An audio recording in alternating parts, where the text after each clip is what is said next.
Hello guys, I hope कि आप सब ठीक होंगे, घर पे होंगे, सुरक्षित होंगे।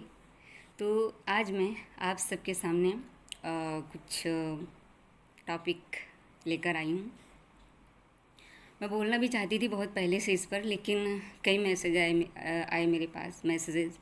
तो उसमें ये था कि आप दहेज पे कुछ बोलिए, और जो आजकल लॉकडाउन में यौन शोषण और बहुत से ऐसे अपराध हैं बढ़ गए हैं महिलाओं के लिए। तो फिर आप कुछ बोलिए इस पर। तो मैंने बोला कि ठीक है, ज़रूर बोलेंगे। तो पहले तो मैं दहेज से शुरू करती हूँ। बचपन में क्या था कि हमें दहेज पे निबंध लिखना, एस्से लिखना बहुत पसंद था। तो मैं बहुत अच्छा लिखती भी थी, पता नहीं कहाँ से दिमाग में आ जाता था। चीज़ों को ऑब्ज़र्व करती थी बचपन से ही।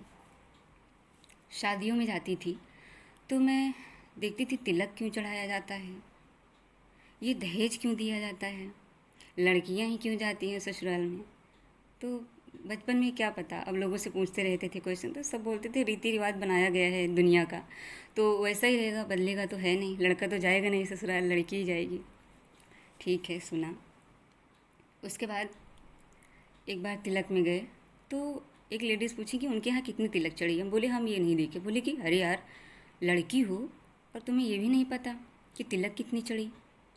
हम बोले ठीक है, अगली बार से हम देख लेंगे। तो कई बार देखे तो एक तिलक में क्या गाना हो रहा था कि मेरा भैया गुलाबों का फूल तिलक क्यों थोड़ी चढ़ी। ठीक। तो हम सोचे यार ये गाना ये भी हो सकता था ना कि मेरी बहना है चांद का नूर, तिलक क्यों ज़्यादा चढ़ी, क्यों चढ़ी ही चढ़ी। ठीक है, ऐसा सब हुआ। फिर बड़े होते गए, नॉलेज होता गया उतना। फिर मैंने ये पढ़ा कि जो ये दहेज आजकल प्रचलन है, ये दहेज नहीं था। ये तो जब गांव में एक लड़की की पहले शादी होती थी तो पूरा गांव इकट्ठा चंदा के रूप में पैसा इकट्ठा करता था और उसकी शादी में खर्च करता था और कुछ पैसे उपहार में दे देता था। लेकिन इसका प्रचलन बाद में दहेज के रूप में होने लगा, लोग दहेज के रूप में मांगने लगे। और अब तो ये होने लगा कि जितने हाई पोस्ट पे रहेंगे उतना ही ज़्यादा दहेज लेंगे। आईएएस हैं तो 1 करोड़, पीसीएस हैं तो 50 लाख, सीईओ या ऐसे कुछ हैं तो 25 लाख, 20 लाख, ऐसे ही गाड़ी अलग से। होता नहीं कि वो कौन बनेगा करोड़पति का मंच बन जाता है, 1 करोड़, 50 लाख, 20 लाख, ऐसे बोली लगने लगी। हद है। पहले तो आप पढ़ते हैं कॉन्स्टिट्यूशन में, संविधान में, कि ये कुप्रथा है, इसको हटाना है, और आप ही जाके सिस्टम में करप्शन करते हैं। तो आपको देख के लोग और लोग करप्शन करते हैं। आप ही मांगेंगे इतना तो आपका देखी देखा वो भी मांगेंगे। बिल्कुल सिंपल सी बात है।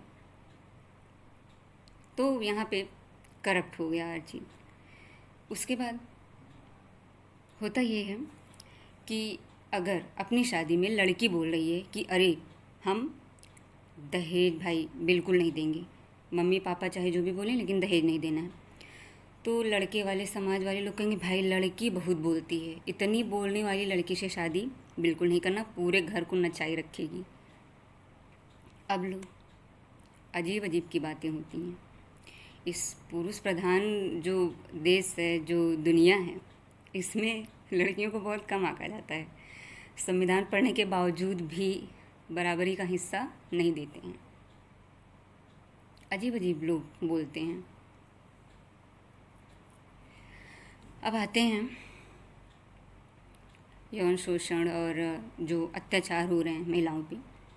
तो उस पर यह है कि हमेशा से जो महिलाओं को कम आंका गया है, बराबरी का दर्जा नहीं दिया गया, तो इसके लिए महिलाओं को ही आगे आना पड़ेगा, उनको बोलना पड़ेगा। वो जितना सहेंगी उतना ही लोगों का उत्साह बढ़ता जाएगा और उतना ही इंसान उनकी आवाज़ को दबाता जाएगा। तो उनको संविधान समझने की ज़रूरत है, अपने अधिकार को जानने की ज़रूरत है। अपने अधिकार जानिए, उसका यूज़ करिए, आगे बढ़िए। आप सहने नहीं आए हैं, बराबरी का दर्जा है सबको, कोई किसी से ज़बरदस्ती कुछ नहीं करा सकता। और इस टाइम हमें लगता है कि लॉकडाउन है तो जो लोग पढ़ के भूल गए हैं संविधान, उन्हें फिर से पढ़ना चाहिए, क्योंकि ये जो बुराइयां हैं पढ़े लिखे ही लोग ज़्यादा करते हैं। जो कुप्रथा है इसको बढ़ावा अक्सर पढ़े लिखे लोग करते हैं। और हाँ, कुछ लोग दुनिया में बहुत अच्छे हैं जो इसका विरोध करते हैं, लेकिन वहीं कुछ लोग बहुत ज़्यादा घटिया सोच वाले हैं, अजीब अजीब सोचते हैं।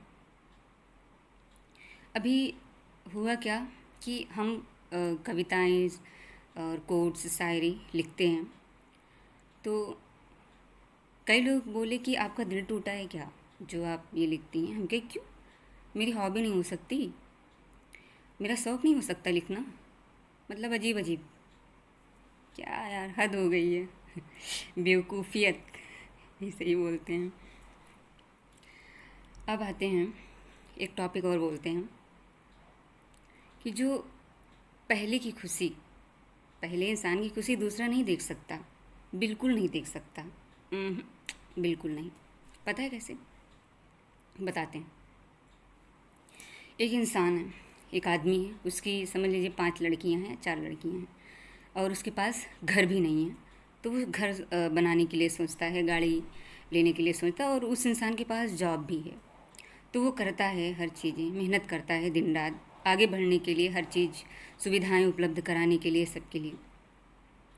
तो कई लोग बोलते हैं अरे अब लड़की की शादी करेंगे, घर कभी नहीं ले पाएंगे, लड़की की शादी करेंगे। मतलब ऐसी मानसिकता है। वो इंसान घर ले लेता है तो कहते हैं अरे 2-3 कमरे हैं, इतने में कहाँ हो पाएगा, इतना बड़ा परिवार नहीं रह पाएगा। ठीक, फिर वो इंसान 2nd 3rd फ्लोर ऐसे बनाता चला गया। ठीक, गाड़ी भी ले लिया, LED हर चीज़ ले लिया। तो लोग कहेंगे ज़रूर ब्लैक मनी है, ब्लैक मनी।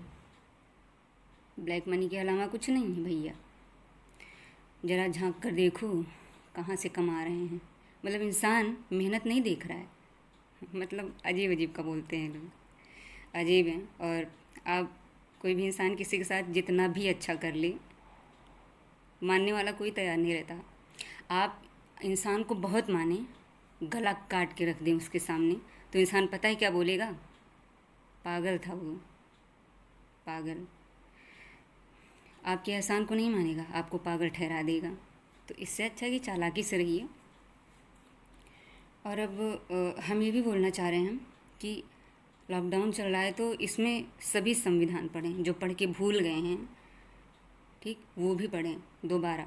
और महिलाओं को, लेडीज़ को तो हम ये बोलना चाहेंगे कि अपने अधिकार का प्रयोग कीजिए, बराबरी का हिस्सा है आपका। बोलिए आगे आके, अपनी प्रॉब्लम रखिए। ये नहीं कि कोई आपकी आवाज़ दबाता जाए और आप दबते जाइए, बिल्कुल नहीं। ये दबने का माहौल नहीं है, बराबरी का हिसाब है यहाँ पे। और जुर्म करने वाले से बड़ा जुर्म सहने वाला होता है। तो जितना आप सहेंगे, जो जुर्म करेगा उसका उत्साह बढ़ता जाएगा और आप पर जुर्म पे जुर्म करता जाएगा, और आप बैठे बैठे मूक रहेंगे, कुछ नहीं बोलेंगे, और दुनिया नहीं बदलेगी। फिर बदलाव आपसे है। तो अपने अधिकारों को जानिए, संविधान पढ़िए, अपने अधिकारों को प्रयोग कीजिए। कब करेंगे, आखिर कब? तो इसलिए बिल्कुल भी दबने की ज़रूरत नहीं है। बोलिए, खुल कर बोलिए, ये नहीं कि किसी के प्रेशर में या कुछ भी। एक बात और याद आई कि लोग कहते हैं शादी के बाद पता नहीं लड़का पढ़ाएगा कि नहीं पढ़ाएगा, उसका जो मन होगा वो होगा। भाई लड़की की कोई पसंद नहीं है क्या? बिल्कुल भी। क्यों? हर तरफ बराबरी का दर्जा है, तो ऐसा क्यों? एक जगह गए थे तो वहाँ पे बात हो रही थी कि आप बड़ी नसीब वाली हैं कि आपका पति पढ़ा रहा है शादी के बाद भी। क्या यार, बड़ा लोचा है, अजीब की बात है।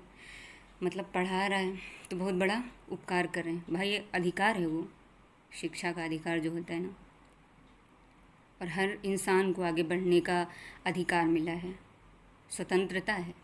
तो क्यों लोग एक दूसरे को दबाने की कोशिश करते हैं? क्यों उठने नहीं देते हैं? क्यों उसे जिम्मेदारियों के बोझ तले दबा देते हैं? मैंने थप्पड़ मूवी देखी, जो कि मुझे लगता है कि सबको देखना चाहिए। लॉकडाउन भी चल रहा है तो आप सब ज़रूर देखिए थप्पड़ मूवी। उसमें यही है कि थप्पड़ मारने का भी अधिकार नहीं है, पहली बार हो या लास्ट बार, बिल्कुल भी नहीं, ना तो ना।